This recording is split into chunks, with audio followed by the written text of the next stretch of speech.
welcome back. Now we are at knowing, and the first step of the course, how to make money your new BFF, is knowing. Knowing. Mark, guide us through this.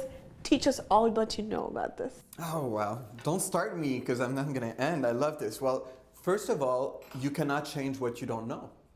So knowing, I was talking earlier about the unconscious. So bringing the unconscious to our conscious mind. So we need to know ourselves, and we need to know more our relationship with money, because obviously most people don't even realize they have blueprints. You know, they just think that's the way it is. Money is hard. Money is evil. So the first step is important, knowing. The messages we are giving to ourselves. Absolutely. About money and our relationships to money. And most importantly, we want you to make money your new BFF. How to make money your new BFF. Just listening to that is so powerful. I know, and I was telling you earlier when we were creating the class that I haven't had one client yet who came to my office and said, you know, Mark, I have too much money. Like, I don't know, it's this relationship where the more you have money, it seems that you always want more. So. Well, so money is a tool. Money is an energy. The more money I have, the more things I can do with money. The more money I can share with others. So that's also part of sharing the abundance. Knowing my purpose, which is sexy, brilliant, and allowing that abundance to flow through me. And in the knowing, the first question I would ask you guys is, why do you want to be rich? Or why do you want money? Because we said, is it actually for validation? Is it to actually look cool? Is it because you lacked money in your childhood and you fear? But it's important because often then it's like, but why? And it needs to be really profound, and it needs to come from a place where, because I can, because I'm worthy enough. If it comes from a place of lack, then you know that money won't solve any problem. And lack is also another way that I have worked, another way that I have used for myself is the Japanese term maru. Maru, I learned that from Phil Town. Phil Town's a living legend in the financial industry, and he used to be a river guide and then made his millions in the stock market. And Phil Town talks about maru, which is the Japanese term for gratitude. So gratitude of what you have, gratitude of being able to take this course right now. That is key to welcoming abundance and making money your new BFF.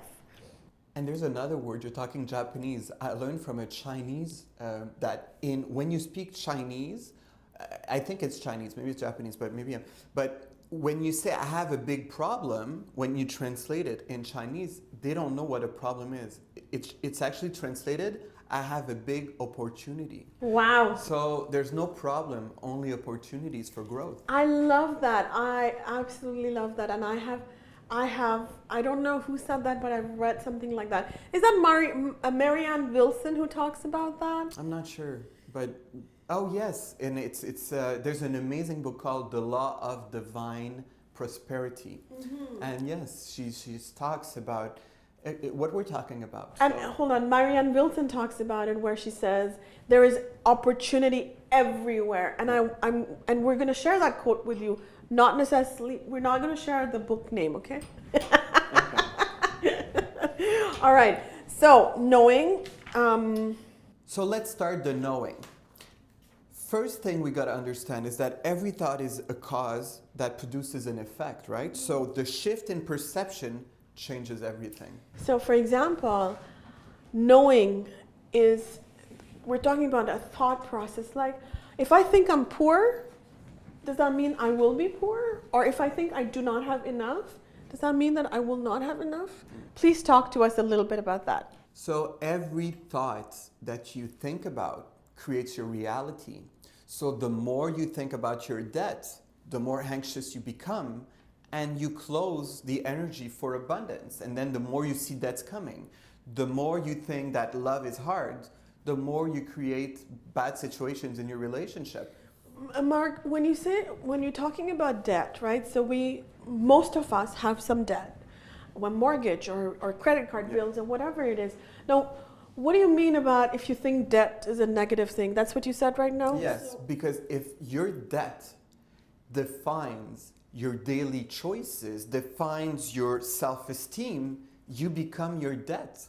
You feel like you are worth minus $50,000, where you actually can think right away that you're a millionaire and act as a millionaire and go get a coffee at the Ritz. And you're not defined by the minus 50,000. You're defined by the fact that you're at the Ritz and you feel abundance. And that way, you might attract somebody at the Ritz who's going to offer you something, and in a moment, you can clear your debt because there's a new opportunity created. So you are not an amount of money. You are not a bad situation. So by changing this, by shifting your perception, you shift your life. Okay, hold on. I still don't understand that. So I have a debt. Let's say I have a $50,000 debt. Yes. It follows me everywhere, right? Yes. I can't get rid of it unless... But it shouldn't follow you everywhere. You know you have a debt. Well, then why does it follow you into, let's say, a job interview? It follows you into, because you're always living with the stress of the debt. But the debt's not going to change even if you stress about it. So by accepting the debt and saying, I know that there's a $50,000 debt, but now I go back to abundance and I'm trying to look for solutions. I'm looking for opportunities to clear that debt. So you're not in the fighting mode. You're actually more open and you are not that debt. So you shift your perception about the debt. And you actually say, well, you know what? Thank you for that debt because it probably made me buy stuff that I liked or whatever it was. And then you can find solutions on how to pay that debt. But the debt shouldn't follow you 24 hours a day. It's only written on a piece of paper. Let it be on that paper and move on. Doesn't mean you can't, you should deny it, but you need to accept it. Do you get it now? Maybe. Well, we'll go to other ones and we can come back I to would it. like that, please. I'm just thinking about it. Yeah.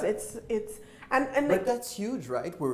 We've been taught all our lives, like look at your debt, and that's what we keep doing. But what purpose does it have? You know you have a debt. So why do you need to look at it all the time? So my point is that escapism is not the way to manage your debt. No. That's what I want to make clear. We don't want to deny the debt, but you need actually, if you're in a positive mindset, well, then you can create new energy and new beliefs and new meetings that will create more abundance to clear that debt. So that's really more about how you perceive it. Yeah. Okay, we're going to come back to it. Yes. So again, we should not deny our economic problems, but face and address them. We cannot deny or hide from what the numbers tell us. So we cannot run from our debt. But our lives should not be defined by our debts or our income. So it works also if you have a lot of money and you think you're unshakable, and then you can be hit by a disease or you can have a bad situation and no money can save you from that. So as much debt... I want to talk about Steve Jobs. Yes. He had so much, right? But guess what? At the age of 56, he got cancer and it was incurable. Yeah. He died. Steve Jobs, I mean, this is somebody I look up to. I read about this and I'm like, money is there, but money cannot cure you if you are sick, if you've got something untreatable. So yes, money is our best friend, but it can be your worst enemy as well. Yes. So you know what? We have another class about the power of being single, and in that class we talk about ego. Well, again, money shouldn't be filled with an ego base. It should come from love. It should come from peace. Once you're in the ego, more money will make you more evil, and that's what we were talking before. So you are not defined by a money number. You're way more than money, and just know that you have everything within, And I love that you are way more than your money. Yes. Money will come, and if there is mismanagement, like the lottery winners, the money will go. But it is important to know that whatever happens in life, you are unshakable. You are unshakable from that asana that you create for yourself. That in Sanskrit we say this, that seated position of being strength and powerful. And asana means also your foundation. So if the foundations are very strong, you're unshakable. And always remember, and that's very important, self-love is key. So remember your value. You should always feel 10 on 10, no matter what. It's not a question of money, if you're single or not, a question of work. You are 10 on 10. And that's key to change that shift, and go into a perception where it's all going to be okay. Stop stressing. So as Gabriel Bernstein says, the universe has your back. I love that. The universe is always looking after you. Absolutely. And I think there's nothing more to say because that's such a strong belief. The universe has your back, so go back to faith. Have faith in life. Have faith in yourself. Absolutely. That's the key to knowing everything that you need is already within you, and make money your new BFF. Another important thing is that mistakes and wrong turns need not to throw us off, because I'll give you the example of a GPS. Once you enter a destination in your GPS, you might take a wrong track, a wrong path, but the GPS will always say, recalculate, please go back, turn left. But that's what happens, and it's going to bring you back on the right direction. The problem in life is most people say, I don't need a GPS, I'm fine. And then we keep hitting the same patterns. Trust life, trust your inner GPS, because even a mistake becomes an opportunity. There are no mistakes in life, there's only learning. Faith is key. It isn't blind, it's visionary. So again, faith is the opposite of doubt. So stop feeding into your fear and your doubts and start feeding into that faith that it's all going to be good, that you're on the right track. Is faith the same thing as courage? Well, I find that's, to me, I'll tell you my belief about courage. Some people always told me once I did like overdoses, we talked about this, I was very unhappy. And then they said, you have so much courage, you change your life. And I believe it takes more courage to stay unhappy. Staying in a life that you don't like takes courage. Being happy, it's not courage. That's what life is. It's the flow of life. Absolutely. Courage is to flow. So this is one of the things that works with Mark and me. Everything is in the flow of life. And just so you know, the script that we wrote is very different from what we're sharing, because this is in fact much, much better. And there's a flow more powerful than what's written. And once you're in the flow, it becomes simple, light, and easy. That's my motto. If it's not easy, light, and simple, Don't do it means that, you know what, it's not right, because water flows. We're 80% made of water. So water never fights, water never doubts, and even if there's a rock, water goes against the rock and it keeps on going. So keep being in the flow. So I want to come back to this flow, right? So let's say to go back to when I quit my banking job and started walking dogs for a living, my parents were the ones who were having the hardest time dealing with this. So they block the flow in some ways. What do you say about that a little bit? Could you just guide us a little bit on that flow? Well, then flow is energy. And then what you got to do, if you feel that some people cut the flow, is protect that energy. And remember that you're the average of the 5 people you surround yourself with. So if your parents are very close to you or friends that are negative, well, it affects your frequency. And just like a radio station, you can change the frequency at any second. You can be on the frequency of 10 on 10, or you can come out of a dinner and with your parents and feel like 2 on 10 and want to drink more. So your frequency is your choice and you're responsible for it. So, I really believe we should get away from victimization. I'm a victim of what my parents told me. And you're not a victim. You can choose today to be powerful. And that's a choice you can make. So if you're in the flow, that means you're in the right frequency. When everything goes against you, change your frequency and flow keeps coming again. Thank you for that. And just to be clear, I love my parents. So this is not about my parents are bad or evil or negative, but this is just, as a teacher, I have to teach you on how to make money your new BFF. And I want to talk also about forgiveness, because often It's not about doing forgiveness for the parents or whatever. Do forgiveness for you. Forgive yourself and forgive others so you can walk more lightly. Once you keep the hatred and you keep fighting, it's like walking with 200 rocks. Life becomes hard. So walk lightly with faith and you're going to see how your life changes. I love that. Faith is key. So number 7, our problem is fear. We tend to have tremendous faith in the power of our disasters and far too little faith in the power of miracles. Don't we talk often about our problems? But we know our problems. So we should get away from that talk and start talking about solutions and positiveness. And the worst, I don't know if it's like that all around the world probably, but how often do we talk about the weather? Oh my gosh. What is this? But there's enough sunshine for all of us. And that is why I use that statement, because no matter what, the sun is always shining. And that's what, you were not understanding about the debts, but I'll give you the example on weather. So you come out of your house and you feel it's cold. So you put a jacket on. It should end there. But then look at what we do. We're like, "Brrr." So it's kind of like we need even more to tell our brain that it's cold. Then you kind of go in the car like, whoa. Then you get to work. It's cold today. And it keeps on going. And then it's like, why do you need to talk about this? And you know it's cold. It should stop there. And cold doesn't mean it's bad or good. It just is cold. A debt is just a debt. Don't feed into it. Oh my God, like I received this money problem, and stop feeding into the negative. And out of that, there's probably miracles. So feed into the positive and keep faith, and it's all gonna shift. So I have a debt, but I believe that. Oh, you become the debt. Every fear and every cell of your body becomes that debt, but you shouldn't give that power to the debt.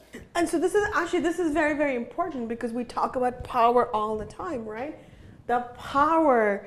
There is immense power in all of us. We are so full of power and abundant energy. And it is important to know your power. So again, coming back to knowing that you are energy, knowing that you are abundant, and knowing that you are powerful. And that you're enough. And if you're enough, you won't feel the need to spend for nothing. So next time you spend, ask yourself, why do I need right now to buy all those things on Amazon, for example? No publicity for Amazon, but why? And then it's like, because I feel a void, because I feel lonely. Well then, go to the movies, go walk. But you'll realize that you're spending for the wrong reasons. So again, feeding into the void instead of feeling full. So number 8. Our internal abundance is ultimately the source of our external abundance.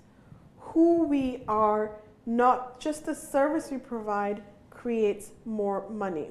So I really believe in mind, body, and soul connection. So it's not just the outer, it's not just the inner, it's the equanimity. It's the balance with all this. So you see many people want a lot of money, but they're very bitter. Or you see people get trained and they're very huge, but inside they're doing cocaine and they feel bad about themselves. Or you see spiritual people that are enlightened with their chakras in the forest, but they don't feel connected to society. So it's about finding that balance, and that's what it's saying. It's not just outer abundance, but it's truly inner abundance as well. Inner power. Absolutely. Enhance the inner power.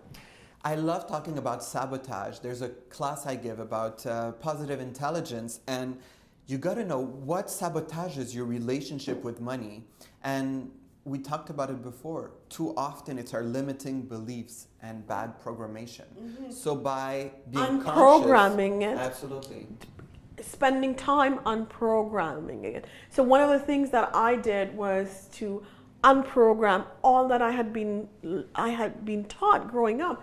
Get a job, work for the government, work for the bank, have security, retire at the age of 55. I had to let that go. So that was unprogramming, taking the risk to start a business, even if it was a simple business like dog walking. So that is unprogramming it. And in my case, it was unconscious. I had no clue about coaching. I had no clue about NLP. And I had yet not found my life purpose. But then you found me? No, but you called it unconsciously, Yes. probably, and that's how it happens. Yes. And we talk about programmation. Many of my idols, let's say Céline Dion, you can hear that at 13 years old, she was programming herself to sing with Barbra Streisand. She would look at the Grammys and say, "I will win." So already at 13. And I love this quote by Celine Dion. She said to her husband, now deceased, Rene, she said, teach me English. I want to sing with, Yeah. you know. And there was always a way. She didn't speak English? Well, let's learn it, you know? And then she sang in Chinese, but she didn't limit herself. Mm-hmm. Also, I heard Andre Agassi, a tennis player, say, even at 12 years old, I would see myself on the podium at Wimbledon.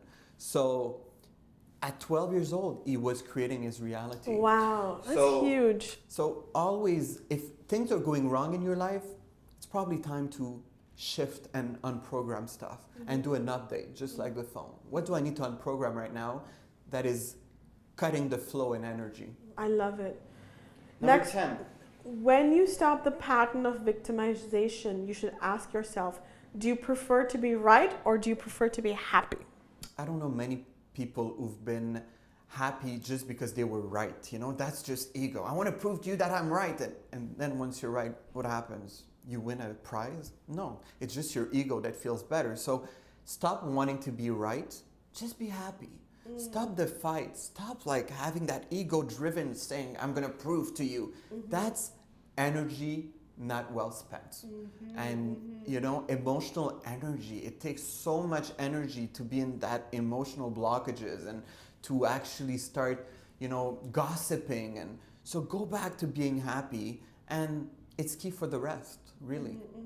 And happiness is a definition that only you know. It is different for Mark, it is different for me, it is different for you. And so find your happiness, that's important. And I find that happiness is underrated. I mean, we you know, you sell classes, you know, you see that. I'm going to show you how to make money. I'm going to show you how to be 10 times more. But what about just being happy? Can we also, like, beyond the money, the relationships, happiness is sexy. What about that? You know, and programming yourself to be happy every day. Happiness is your birthright, and it is also, there's a National Happiness Day, International Happiness Day. 20th of March every year is celebrated as International Happiness Day. I want you to look that up for yourself. Happiness is your birthright. Another key, not being able to handle our anger is a process that weakens our relationship with money because it hardens the heart and closes the mind. So there's a great metaphor on this. There's this person who had a heartache and she was crying and she said, I'm going to build a house very far from everybody. And once she built the house, she started going downstairs and closed all the windows. And she felt protected until the day that she felt lonely and she kind of saw a light coming through the windows. She started opening the windows and she started getting out of her house and she realized that all the abundance was there. So it's not by closing yourself that you're going to attract more money. It's by opening, even if you don't know how. How is not important. You know, I don't know how I'm going to start my business. I had no idea how I was going to do Sexy Brilliant. No idea, you know. It started from an addiction. And I encourage you to check our videos out on YouTube, and you'll see what the journey that it's been. And you know what? That is what it is. That knowing that there is what we have is enough. Knowing that there's faith in myself. That was key. That is key. Absolutely. And you said it. It's a journey. So through the journey, there's going to be good times, bad times, but enjoy the journey and be happy. Number 12. Don't look at the problem, look through it. So if there's a wall in front of you, you don't need to describe me the wall. We get that there's a wall. But there's some people who will talk about the walls, and some people will say, how can I go beyond the wall? How can I turn and actually go through a different direction? So don't be blocked. Don't get blocked if there's a problem. So this also comes back to a little bit about, you know, at the workplaces, at jobs, we'll often have bosses that are not looking after our back. So that's the same thing. We cannot change our boss, maybe not immediately, but we can take action for that. We can complain about it to somebody who is actually going to take action about it. So the idea that we are responsible for everything that happens to us. We are responsible for co-creating the change that we expect from our boss. And always remember that there's no wrong turns. There's always feedback. It's feedback.